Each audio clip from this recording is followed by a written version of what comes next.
ونصلي ونسلم على سيدنا ومولانا رسوله النبي الأمين المتين الحنين الكريم الرؤوف الرحيم. أما بعد فأعوذ بالله من الشيطان الرجيم. بسم الله الرحمن الرحيم. قال الله تبارك وتعالى في كلامه المجيد: إن الصفا والمروة من شعائر الله. قال النبي صلى الله عليه وآله وسلم: الجنة تحت أقدام الأمهات. صدق الله مولانا العظيم وصدق رسوله النبي الكريم. ان اللہ وملائکتہ یصلون علی النبی یا ایہا الذین آمنوا صلوا علیہ وسلموا تسلیما. اللہم صل علی سیدنا ومولانا محمد وعلی آل سیدنا ومولانا محمد مبارک وسلم علیہ. الصلاة والسلام علیک یا سیدی یا رسول اللہ وعلى آلك وأصحابك وأزواجك وبناتك يا سيدي يا حبيب الله. الصلاة والسلام عليك يا سيدي يا إمام القبلتين وعلى آلك وأصحابك يا سيدي يا جد الحسن والحسين. نہایت واجب الاحترام معزز و محتشم علماء کرام، سامعین و حاضرین، ہم سب لوگ ایصال ثواب کی محفل میں حاضر ہیں. دعا کیجئے رب کائنات ہم سب کا حاضر ہونا اپنی بارگاہ میں قبول فرمائے. ہماری اس حاضری کو اللہ رب العزت ہمارے لیے اور بالخصوص محترم نور محمد صاحب، عبدالخالق صاحب، ان کی والدہ محترمہ کے لیے بخشش کا ذریعہ بنا دے. اللہ پاک مرحومہ کی درجات کو بلندیاں نصیب فرمائے اور حضور سیدہ کائنات مخدومہ کائنات کی سنگت و رفاقت نصیب فرمائے.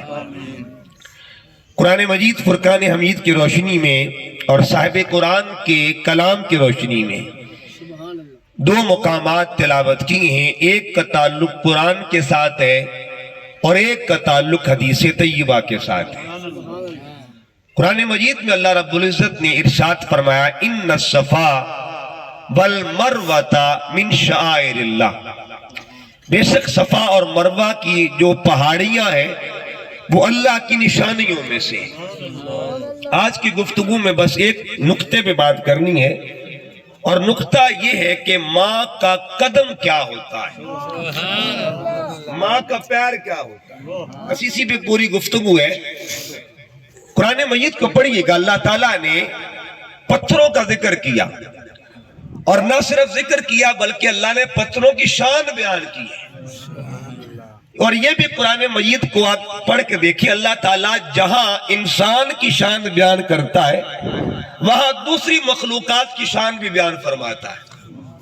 اللہ تعالیٰ نے اپنے کلام میں انسان کی عظمت کا ذکر کیا ہے، انسان کے مقام کا ذکر کیا، بلکہ اس ذات نے اپنے کلام کا آغاز ہی انسان کے ذکر سے کیا ہے. پہلی مرتبہ قرآن اترا، پہلی وحی آتی ہے. اللہ پاک پہلی وحی میں نماز کا ذکر نہیں کرتا، روزے کا ذکر نہیں کرتا، حج زکوٰۃ کا ذکر نہیں کرتا. اللہ نے عمل کا ذکر بعد میں کیا ہے، عامل کا ذکر پہلے کیا ہے. اقرا بسم رب الذی خلق خلق الانسان من علق. تو گویا جو رب اپنے کلام کا آغاز ہی انسان کے ذکر سے کرے، اس کی نگاہ میں انسان کے مقام کا عالم کیا ہوگا. پھر دیکھیے اللہ پاک نے انسان کے ساتھ جو چیزیں نسبتیں پا گئی اللہ نے ان کا ذکر بھی کر دی. ایک انسان اللہ کی بارگاہ میں مقبول ہے، اس کے ہاتھ میں ایک ڈنڈا ہے. اللہ پاک نے اس کے عصا کا ذکر بھی قرآن کا حصہ بنا دیا.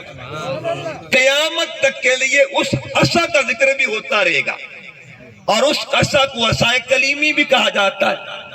ایک انسان وہ ہے جس کے ساتھ ایک جانور منسوب ہو گیا، اور ایسا منسوب ہوا کہ اس جانور کو چونٹی کہا جاتا ہے۔ قیامت تک کے لیے اللہ پاک نے اس جانور کا ذکر قرآن میں شامل فرمایا۔ کہنے کا مقصد یہ ہے جو چیز انسان سے نسبت پاتی گئی اللہ اس کا ذکر بلند کرتا گیا۔ ان میں جاندار بھی ہیں اور بے جان بھی۔ بے جان چیزوں میں پتھروں کا ذکر آتا ہے۔ قرآن مجید کو پڑھیے گا، پہلا پارہ ہے، ایک پتھر کا ذکر قرآن کرتا ہے۔ وہ پتھر آج بھی موجود ہے اور قیامت تک موجود رہے گا۔ میں نے ابھی انسان کی بات نہیں کی، میں پتھر کا بات ذکر کر رہا ہوں۔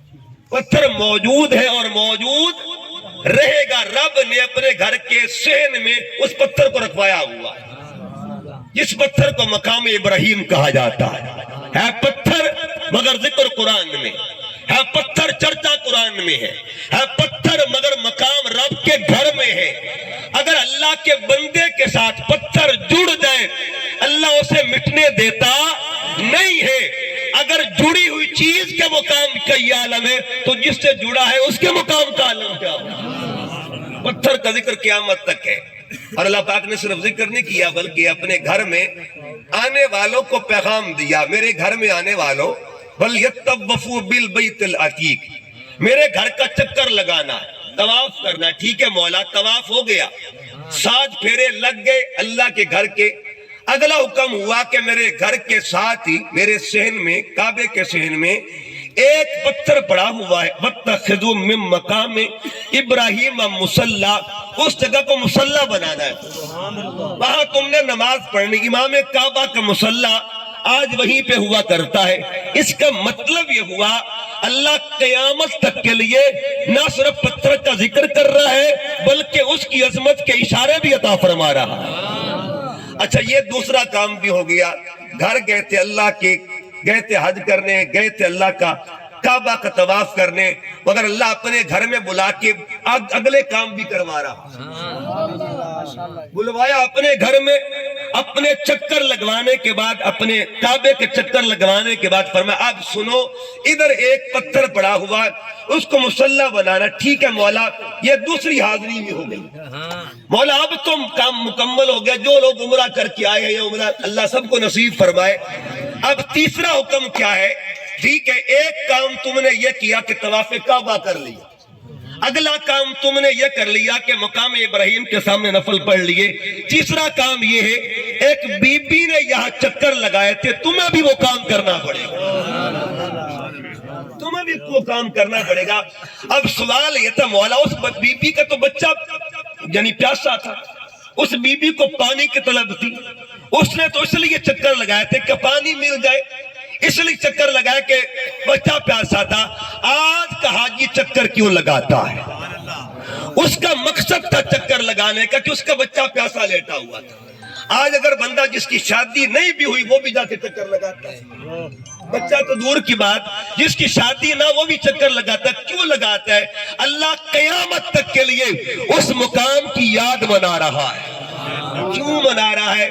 کیونکہ وہاں ان پتھروں پر ایک ماں کے پیر لگے ہوئے ہیں، تو جن پتھروں پہ ماں کے پیر لگ جائیں قیامت تک کے لیے ان کی یاد رب کی حج کا حصہ بن جاتی ہے، ان کی یاد عمرے کا حصہ بن جاتی ہے۔ تو ماں کے قدموں کی یاد کا اگر یہ مقام ہے تو ماں کی اپنی یاد کا اللہ بتائیے کیا ہے؟ وہ تو پتھروں پہ ماں کی یاد منا لی، تو ماں کی یاد دین کا حصہ ہے۔ آپ 5 نمازیں جب پڑھتے ہیں نا تو ہر نماز میں مائی باپ کا ذکر ہوتا ہے کہ نہیں؟ تمہاری 5 نمازیں، ہماری 5 نمازیں ختم ہوتی نہیں ہیں، مکمل ہوتی نہیں ہیں جب تک ہم یہ نہ پڑھ لیں ربنا اغفر لی ولوالدی۔ اس کا مطلب یہ ہوا، یہ دین اشارہ کیا دے رہا ہے؟ اے بندہ مومن، تیری نماز مکمل تب ہوگی جب تو نماز رب کی پڑھے گا، دعا ماں باپ کے لیے مانگے گا۔ حج مکمل تب ہوگا جب حج اللہ کی خاطر کرے گا اور چکر بی بی کے پیروں پہ لگائے گا۔ تو ماں کے قدم کی برکت، آپ چونکہ بات قدموں کی ہے، انسانی وجود میں جو اعضاء ہیں وہ سارے برابر نہیں ہوتے، سارے برابر نہیں ہوتے۔ اب دیکھیے نا، یہ اللہ نے سب کو ہاتھ عطا کیے، ہاتھ بھی 2 ہیں اور پیر بھی 2 ہیں۔ اب یہ ہاتھ اللہ سب کے سلامت رکھے. چلو میں ہاتھ اور پیر کی بھی بات نہیں کرتا, ہاتھ اور پیر, میں صرف ہاتھوں کی بات کرتا ہوں. دونوں ہاتھ ان کی انگلیاں 5 اس ہاتھ دی انگلیاں بھی 5 اس دیاں بھی 5, لیکن دونوں برابر. اس کا درجہ زیادہ ہے, اس کا درجہ کم ہے. آپ کے وجود میں بھی 2 ہاتھ ہے, میرے وجود میں بھی 2 ہاتھ. اللہ صدقہ غازی عباس کا سب کے ہاتھوں کو سلامت رکھے. یہ 2 ہاتھ اللہ نے سب کو دیے ہوئے, لیکن دونوں برابر نہیں ہیں. میرے پاک نبی نے فرمایا الید العلیٰ خیر من الید السفلی. یہ ید علیٰ ہے, یہ ید سفلی ہے. اس کو کہتے ہیں دایاں ہاتھ, اس کو کہتے ہیں بایاں ہاتھ. اس کا ادب زیادہ, اس کی تکریم زیادہ, اس کی تعظیم زیادہ, اس کی عزت زیادہ, اس کا پروٹوکول زیادہ. اس کا مطلب یہ ہوا دونوں ہاتھ رب نے دیے ہیں مگر برابر بنائے نہیں ہیں. اگر کھانا کھانا ہو تو یہ ہاتھ استعمال کیوں کرتے ہیں, یہ کیوں نہیں کرتے. اگر پانی پینا ہو یہ ہاتھ استعمال کیوں نہیں کرتے, یہ کیوں نہیں کرتے. اس کا مطلب یہ ہوا میرے پاک نبی نے فرمایا قل بیمینک, جب بھی کھانا کھانا ہے نا اس ہاتھ سے کھانا نہیں کھانا, اس ہاتھ سے کھانا چاہیے. اس ہاتھ کا درجہ زیادہ ہے, اس ہاتھ کا درجہ. تو اس کا مطلب یہ ہوا انسانی وجود میں اعضاء برابر نہیں ہوتے. چلو ہم تو عام انسان ہے نا, آؤ اللہ کے نبیوں کی بات کرتے ہیں. نبیوں کو بھی جو اللہ نے وجود بخشا ہوا ہے نا وہ بھی آپس میں برابر نہیں ہوتا. میں قرآن سے چند آیتیں پھر میں پیروں پہ آتا ہوں. دیکھیے قرآن پاک پڑھیے. اللہ نے 2 نبیوں کی آنکھوں کا ذکر کیا ہے, 2 نبیوں کی نظیر کا ذکر کیا ہے, لیکن دونوں برابر. ایک نبی وہ ہے جو کوہ طور پہ جاتا ہے, ایک وہ نبی جو عرش پار چلا جاتا ہے. دونوں نے جلوے دیکھے, قرآن مجید میں دونوں کا ذکر ہے. دونوں نے جلوے دیکھے. طور والا بھی تکتا ہے اور عرش پار والا بھی تک رہا ہے, لیکن یاد رکھیے طور والے نے جلوہ دیکھا ہے اور عرش والے نے جلوے والے کو دیکھا ہے. جلوے والے کو دیکھا ہے. جو صرف جلوے کو دیکھے اسے کلیم کہتے, جو جلوے والے کو دیکھے اسے ذات مصطفیٰ کہا جاتا ہے. تو دونوں برابر. اچھا اس نے دیکھا, قرآن کیا کہتا ہے, جب طور والا گیا نا تجلی دیکھنے کے لیے, فلما تجلی ربہ للجبل, اللہ نے پہاڑ پر اپنی تجلی پھینکی. ٹھیک ہے نا, اس پہ ظاہر فرمائی. جب یہ ظاہر ہوئی تجلی وجعلہ دکا, پہاڑ ریزہ ریزہ ہو گئے. دیکھنے والے کا حال کیا ہوا, قرآن کا 12 نمبر 9 وَخَرَّ مُوسَىٰ صَعِقًا, اور موسیٰ علیہ السلام بے ہوش ہو گئے. دیکھ کے بے ہوش ہو گئے. ایک تجلی کو دیکھا بے ہوش ہو گئے, آنکھ برداشت نہ کر سکی. اعلیٰ حضرت فرماتے فرق مطلوب طالب کا دیکھے کوئی, قصہ طور و معراج سمجھے کوئی, کوئی بے ہوش جلووں میں گم ہے کوئی, کس کو دیکھا یہ موسیٰ سے پوچھے کوئی. آنکھ والوں کی ہمت پہ لاکھوں سلام. آنکھیں برابر, آنکھ مصطفیٰ کی بھی ہے, آنکھ کلیم اللہ کی بھی ہے, لیکن ایک آنکھ وہ ہے جس نے تجلی دیکھی لیکن برداشت نہ کر سکی. قرآن پاک کا 27واں پارہ پڑھیے. اللہ فرماتا ہے ما زاغ البصر وما طغى, ایک وہ آنکھ بھی تھی جو بے پردہ تکتی رہی تھی, بے حجاب تکتی رہی تھی مگر پلک جھپکی نہیں. اس کا مطلب یہ ہوا جو دیکھ کے بے ہوش ہو جائے اسے کلیم کہتے ہیں, جو بے پردہ تکتا رہے تکتا رہے تکتا رہے اور پلک جھپکے بھی نہ, اس لجپال کو ذات محمد مصطفیٰ آنکھ برابر نہیں. پھر دیکھیے گا قرآن مجید کو پڑھیے گا. ایک بات ہو, یہ قرآن مجید میں لسان کی بات کرتا ہوں. قرآن مجید میں حضرت موسیٰ علیہ السلام کی زبان کا ذکر بھی آیا اور حضور کی زبان کا ذکر بھی آیا ہے. قرآن پاک میں موسیٰ علیہ السلام کی زبان کا ذکر آیا ہے, ٹھیک ہے جی, اور حضور علیہ السلام کی زبان کا ذکر بھی آیا, لیکن وہ فرق ہے. آج موسیٰ علیہ السلام کی زبان کیا ہے, فرمایا رب اشرح لی صدری ویسر لی امری واحلل عقدہ, اے اللہ میری زبان کی گرہ کھول دے. موسیٰ علیہ السلام کہتے ہیں ربا سنے میری زبان کی گرہ, یہ دعا کر رہے ہیں میری زبان کی گرہ کھول دے.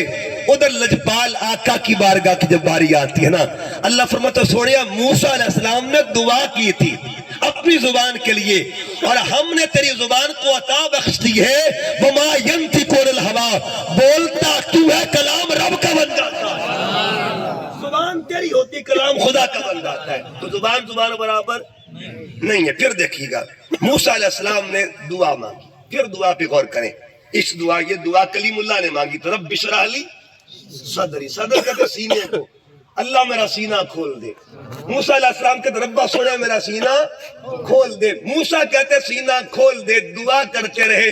جب باری حبیب کی آتی ہے نا، ادھر دعا نہیں کی، اللہ خود ہی فرماتا ہے الم نشرح لکا صدرک، سوڑے دعا کر نہ کر اسی طرح سینہ کھول، وہ دعا کر کے سینہ کھلوائے اسے کلیم کہتے ہیں، جس کو بغیر دعا کے اللہ سینہ کھول دے اسے ذات مصطفیٰ کہا جاتا ہے۔ تو عرض کر رہا تھا کہ انسانی جسم میں اعضاء برابر نہیں ہوتے، چاہے نبیوں کے بھی ہو تو برابر نہیں ہوتے، ہم تو پھر امت ہی ہیں نا، ہم تو عام انسان ہیں۔ اب اگلی بات کرتے ہیں، بات میں کہہ رہا تھا کہ انسانی اعضاء برابر نہیں ہوتے۔ دیکھیے یہ سر، اللہ نے سب کو سر عطا کیا، اللہ عزت سلامت رکھے، سرداریاں سلامت، یہ سر جو ہے نا یہ بھی انسانی یہ جسم کا حصہ ہے، اور پیر بھی انسانی جسم کا حصہ۔ پگڑی کہاں باندھتے ہیں؟ سر پہ۔ جوتا کہاں پہنتے ہیں؟ دونوں برابر نہیں ہے۔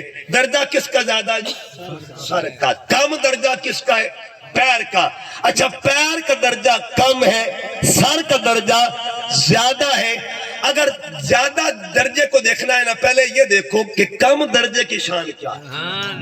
میرے پاک نبی نے فرمایا الجنت تحت اقدام الامہات، جنت ماں کے قدموں کے نیچے۔ سیر دی گال حجر نہیں کیتی اللہ پیرا دی گال مصطفیٰ کیتی، میرے آقا پاؤں کی بات کر رہے ہیں، حضور فرماتے جنت ماں کے پیروں کے نیچے ہے۔ تو کہنے دیجئے جس ماں کے ادنا درجے کی یہ شان ہے، اس کی اعلیٰ درجے کی شان کا عالم کیا ہے؟ جس کے پیروں کا یہ مقام ہے، اس کے پھر دیکھیے کہ پیر کی بات آ رہی، پیر کیا ہوتے ہیں؟ پیر جو ہوتے ہیں نا، دین میں پیروں کا بڑا کردار۔ آپ نماز کو پڑھیں، نماز میں 4 مراحل آتے ہیں، عمومی ویسے تو 7 فرض ہیں، مراحل 4 ہوتے ہیں۔ مراحل 4 کون سے؟ ایک مرحلے کو قیام کہتے ہیں، ایک مرحلے کو یعنی جو حالتیں ہوتی ہیں نماز کے اندر، حالتیں 4 حالتیں، ایک کو قیام کہتے ہیں، ایک کو رکوع کہتے ہیں، ایک کو سجدہ، ایک کو تشہد۔ علماء بیٹھے ہیں، چاروں میں پیر کا نام ضرور آتا ہے۔ قیام میں کھڑا ہونا تو پیروں میں فاصلہ کتنا یہ ضرور دیکھا جاتا ہے، ٹھیک ہے جی، دونوں پاؤں میں فاصلہ کتنا یہ ضرور دیکھا جاتا ہے۔ انسان رکوع میں کھڑا ہو تو نظر کہاں پہ ہوتی ہے؟ پیروں پہ ہوتی ہے، نگاہ کہاں پہ ہوتی ہے؟ سجدے میں ہو یہ سوال ہوتا ہے کہ کتنی انگلیاں رکھیں، کتنی انگلیاں اٹھائیں، یہ سوال ہوتا ہے۔ تشہد میں ہو پھر یہ سوال۔ اس کا مطلب یہ ہوا نماز کی ہر مرحلے میں رب نے جس کو رکھا ہوا اسے قدم کہا جاتا ہے۔ پھر دیکھیے گا جو طالب علم ہوتا ہے نا، اس کے پیروں کا درجہ سنیے گا۔ ابھی میں ماں کے درجے کی طرف جا رہا ہوں۔ میرے آقا فرماتے ایک بچہ علم کے لیے نکلتا ہے گھر سے، جب نکلتا ہے اس کا مقام کیا ہوتا ہے؟ ما من خارج خرج من بیتی فی طلب العلم۔ جب ایک بچہ علم حاصل کرنے کے لیے نکلتا ہے، الا وضعت له الملائکہ، تو فرشتے اس کے لیے حاضر ہوتے ہیں۔ فرشتے نوکری کرتے طالب علم کے لیے۔ اگر فرشتے طالب علم کے لیے حاضر ہو سکتے ہیں تو بتا بطول زہرا کے بچوں کو نوکری کے لیے کیوں نہیں حاضر کرتے؟ طالب علم کے لیے فرشتے نیچے آتے ہیں اور کرتے کیا ہے؟ اجنحتہا، اپنے جو پر ہے نا وہ بچھا دیتے ہیں اس کے پیروں کے نیچے۔ پیر طالب علم کے ہوتے ہیں، پر فرشتے کے ہوتے ہیں۔ اس کا مطلب یہ ہوا جو دین محمدی حاصل کرنے کے لیے نکلا ہے، جو حضور کی شریعت پڑھنے کے لیے نکلا ہے، جو میرے پاک نبی کا فرمان پڑھنے کے لیے نکلا ہے، اگر اس کے قدموں کا یہ مقام ہے تو میرے پاک محمد کے پیروں کی شان کا عالم کیا ہے؟ حضور کے قدموں کی برکت کا عالم کیا ہے؟ پھر دیکھیے گا میرے کریم آقا فرماتے ایک اور دعوت دین، ایک بندہ دین کے لیے نکلا، دین کے لیے نکلا۔ مثلا دیکھیے ایک بندہ نکلتا کسی اچھے کام کے لیے، نماز کے لیے نکلا، حج کے لیے نکلا، سفر کے لیے نکلا، اللہ کی رضا کے لیے نکلا۔ چاہے کوئی بھی کام ہو، مرضی اس کی ہو، اس میں مرضی رب کی ہو، کسی رنگ میں کوئی کام ہو۔ اگر آپ عیادت کے لیے نکلیں تو تب بھی اللہ اس کا بھی اجر دیتا ہے. یہ لفظ دو ہیں لیکن ایک نقطے کا فرق ہے. ایک ہے عبادت، ایک ہے عیادت. بس با اور یا کا فرق ہے. فرق کیا ہے؟ عبادت میں ایک نقطہ با والا اور عیادت میں دو نقطے یا والے. فرق کیا ہے؟ ایک کام اللہ کے لیے ہوتا ہے، ایک کام بندے کے لیے ہوتا ہے. عبادت کس کی جاتی ہے اور عیادت کس کی جاتی ہے؟ بندے کی. یہ بات یاد رکھیں، اگر ہمیں عبادت کرنا ذات محمد نے سکھایا ہے نا تو عیادت کرنا بھی ذات محمد نے سکھایا ہے. ورنہ اگر ایک بندہ اللہ کے لیے نکلتا ہے تب بھی اس کو اجر ملتا ہے. ایک بندے کی خاطر نکلتا ہے لیکن پیچھے مقصد رہو اللہ کی رضا، پوچھنے کے لیے نکلتا ہے، تب بھی اللہ کے فرشتے اس کے لیے دعا کرتے رہتے ہیں. تو آگے جانا چاہتا ہوں، قدم کی بات ہو رہی ہے. ماں کے قدموں کا مقام کیا ہے؟ اچھا، ماں کے قدم کی شان کیوں بیان کی؟ ماں جو قدم، اگر بچہ ماں کے پیچھے ہو، ماں کے پیچھے کھڑا ہو تب بھی نظر ماں کے پیروں پہ ہونی چاہیے.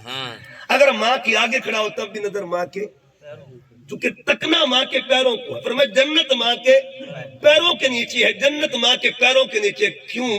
کبھی کھود کے دیکھا ہے، اٹھا کے دیکھا ہے کہ جنت کہاں ملتی ہے؟ کسی نے ماں کے پیر اٹھائے ہوں اور کھرپا لے کے نیچے آ رہے اس کو کھرچنے لگ جائے زمین کا، ایسا معاملہ نہیں ہے. پھر اس کا حل کیا ہے؟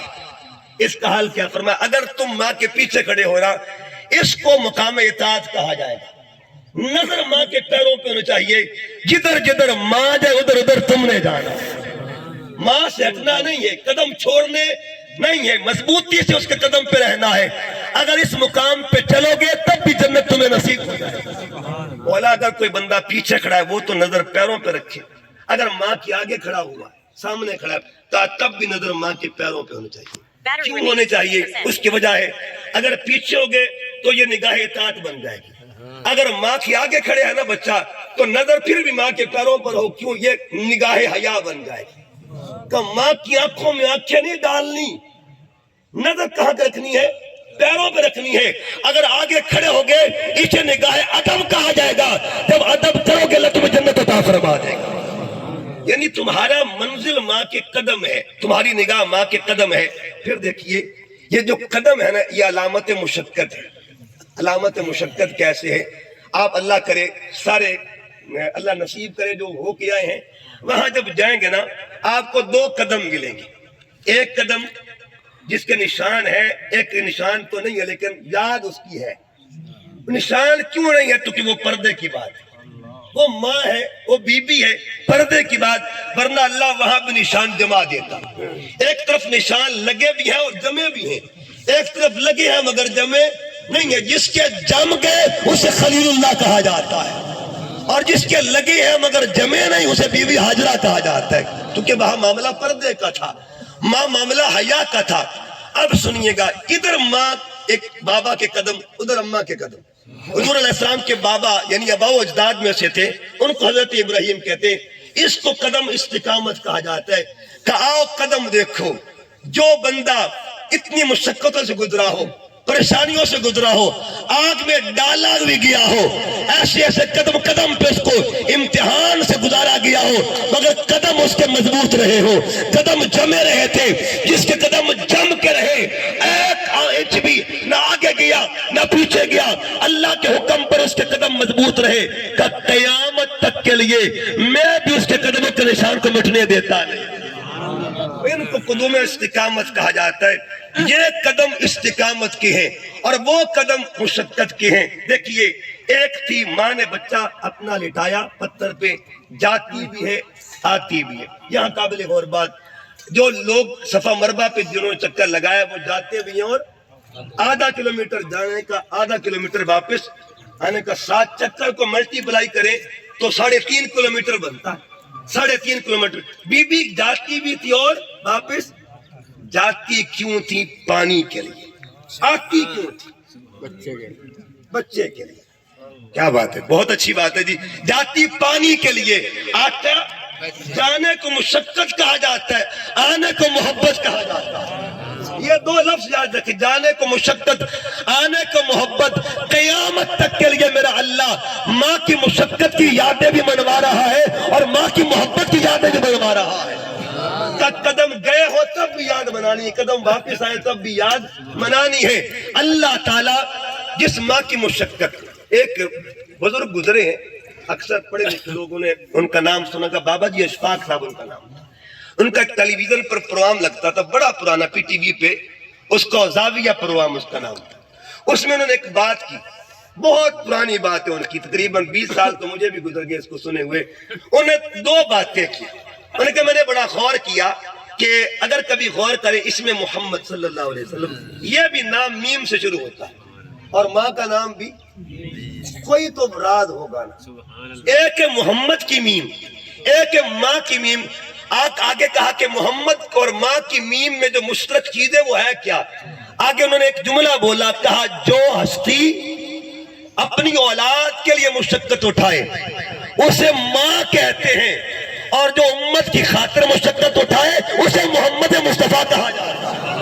یہ میم مشقت والی ہے, یہ مشقت والی. قیامت تک کے لیے اللہ تعالیٰ ان پتھروں کو آج بھی یاد رکھے ہوئے ہے کہ یہ وہ مقام ہے جہاں ماں نے مشقتیں اٹھائی تھی, اور تم بھی آ کے اس ماں کی یاد مناؤ جس نے مشقت اٹھائی. اللہ نے اجر کیا دیا؟ اچھا مشقت اٹھائی ماں نے, اجر دیا اللہ نے سب. کمال نہیں ہو گیا؟ دیکھیے بچے کتنے تھے جی, ایک نام کیا تھا بچے کا؟ حضرت اسماعیل. اچھا اس کو پانی مل جاتا, پانی ختم ہو جاتا. مقصد تو ایک کو پلانا تھا نا, قیامت تک کے لیے تو نہیں مانگا تھا نا. لیکن اللہ نے ماں کو اجر کیا دیا, صلہ کیا دیا؟ مانگا ایک کے لیے تھا لیکن پھر ختم ہوا. آج بھی پوری دنیا میں زمزم پیتی کہ نہیں پیتی؟ اس کا مطلب یہ ہوا اللہ تعالیٰ جس کا اجر بھی ختم ہونے نہ دے اور جس کی یاد بھی ختم ہونے نہ دے, اس ماں کو سیدہ ہاجرہ کہا جاتا ہے. نہ اجر ختم ہونے دیا, نہ اللہ نے ماں کی یاد کو ختم ہونے دیا. پھر دیکھیے ماں کے قدم, اس کی برکت کیا ہوتی ہے. دیکھیے جب ماں کے بطن میں بچہ آتا ہے نا, تو ڈاکٹر ماں کو کہتے ہیں کہ تم نے ذرا دھیان سے قدم رکھنے ہیں تاکہ اندر والے وجود کو نقصان نہ پہنچے. ماں پھر قدم پھونک پھونک کر اٹھاتی ہے کیونکہ اندر والے کی فکر ہوتی ہے, اور ماں اندر والے کی خاطر اپنی جان بھی وار دیتی ہے. میں نے پچھلے دن ایک بی بی کے ختم پہ گیا, ڈیلیوری کے دوران ان کی ڈیتھ ہو گئی تھی. یعنی مائیں اپنی قربانی دے دیتی ہیں, ماں مشقت سے گزرتے گزرتے اپنی جان وار دیتی ہیں اور اس وجود کو کوشش کرتی کہ وہ بچ جائے. اب بچہ زندہ ہے, ماں فوت ہو چکی ہے. یعنی یہ بھی اصول محبت اور اصول مشقت ہوتے ہیں. بہرحال وہ ماں جب اپنی کوکھ میں لیتی ہے نا بچے کو, قدم اٹھاتی ہے, تو اس وقت جو صلہ ہوتا ہے وہ ملتا کیا اسے. میرے کریم آقا فرماتے ہیں جب بچہ ماں کے پیٹ میں آتا ہے, اور بچہ جب ماں کے بطن میں آتا ہے, تو ماں کے بطن کے آنے کے بعد تقریباً 42 دن کے بعد اس کی شکل مکمل ہوتی ہے. 120 دن کے بعد اس میں روح ڈالی جاتی ہے, اور روح ڈالنے کے بعد یہ فرشتہ جب روح ڈلتی ہے نا, یہ فرشتہ قلم چلاتا ہے. اس کو حکم ملتا ہے فرشتے لکھتا جا. مولا کرتی تو بیوی کچھ بھی نہیں ہے, کہ تو بس لکھتا جا. لکھنا کیا ہے؟ کہ راتوں کا اجر الگ لکھنا ہے, دن کا اجر الگ لکھنا ہے. مولا رات کا لکھنا کیا ہے؟ رات کو یہ تو سوتی رہتی ہے, یہ تو ساری رات سو کے گزار دیتی. میرا اللہ فرماتے فرشتے لکھ, اس نے پوری رات نفل پڑھ کے گزار دیے. اور مولا دن کو کیا لکھنا ہے؟ کہا دن کو لکھ, روزہ رکھ کے گزار دیا. یہ حضور کی حدیث بات ہے. رات کو قائم اللیل لکھا جاتا ہے اور دن کو صائم النہار لکھا جاتا ہے. ابھی تو ماں نے کچھ کیا نہیں ہے, ٹھیک ہے نا, فقط ماں نے آرام کیا ہے. جس کی آرام کا اجر یہ, اس کے عمل کا اجر کے مقام کا عالم کا. اگر ماں عمل کر دے تب عمل کا عالم کیا ہوگا. حضرت سلطان باہو رحمۃ اللہ علیہ ایک دن بیٹھے ہیں, ان کی امی کا نام تھا بی بی راشتی. بھائی بی راشتی کا مزار شور کوٹ میں ہے. بابا کا نام تھا بازید سلطان اور اماں کا نام تھا بی بی راشتی. بی بی راشتی بیٹھی ہوئی ہے اور ماں نے باہو نے کلام کیا. آپ کا اصل نام تھا محمد, سلطان باہو کا اصل نام تھا, کیا نام تھا جی؟ آپ جب بھی ان کا اصل نام دیکھیں محمد باہو لکھا ہوتا. باہو بعد میں ان کا لقب تھا. با الگ لفظ ہے اور ہو الگ لفظ ہے. با کا مطلب ہے کے ساتھ, ہو کہتے اللہ, جو ہر دم اس کے ساتھ رہنے والا ہو, اس کی محبت میں رہنے والا ہو, اس کے قرب میں رہنے والا ہو, اسے باہو کہا جاتا ہے. سلطان باہو رحمۃ اللہ علیہ بیٹھے, آپ نے اماں سے کہا اماں جی اللہ کا شکر ہے تیرے پتر باہو نے کبھی تہجد کا سجدہ قضا نہیں کیا، تہجد کی نماز قضا نہیں کی۔ ماں مسکرا پڑی، فرما پتر باہو اے کمال تیرا نہیں کمال میرا ہے۔ ماں جی راتوں کو میں اٹھتا ہوں، ٹھنڈے پانیوں سے میں ٹھرتا ہوں، میں وضو کرتا ہوں، آپ کہتی کمال میرا ہے۔ فرما سن، جتنا عرصہ تجھے دودھ پلایا تھا نا، کبھی میں نے بے وضو دودھ تجھے پیش نہیں کیا تھا، یہ میرے وضو کی برکت ہے جس نے تجھے سلطان باہو بنا دیا ہے۔ اس کا مطلب آگے آگے ماں ہے، قدم پہ قدم باہو کے لگ رہے ہیں، جدھر ماں جا رہی ہے اسے باہو کے قدم بھی جا رہے ہیں۔ اچھا اگر ماں کے قدم آگے ماں ہو اور پھر دیکھیے آگے ماں ہو، یہ تو ایک وجود ہے نا، پیچھے قدم کس کے آگے قدم کس کے آگے ماں کے قدم، لیکن ایک ماں ایسی بھی ہے جن کے اگلے قدم بھی کمال کے، پچھلے قدم بھی کمال کے۔ میدان مباہلہ جب آتا ہے نا، یہ 5 ہستیاں میدان کے اندر ہیں، ایک ذات آگے ہے، ایک ذات پیچھے ہے، آگے نبی کی ذات ہے، پیچھے علی کی ذات ہے، جو درمیان میں ذات ہے اسے بطول زہرا کہا جاتا ہے۔ یہ ترتیب قدم دیکھیے گا، ترتیب قدم دیکھیے گا۔ حضور فرماتے بیٹی فاطمہ جہاں قدم میرے ہوں گے وہاں قدم تیرے ہوں گے، اور جہاں قدم تیرے ہوں گے وہاں قدم علی کے ہوں گے۔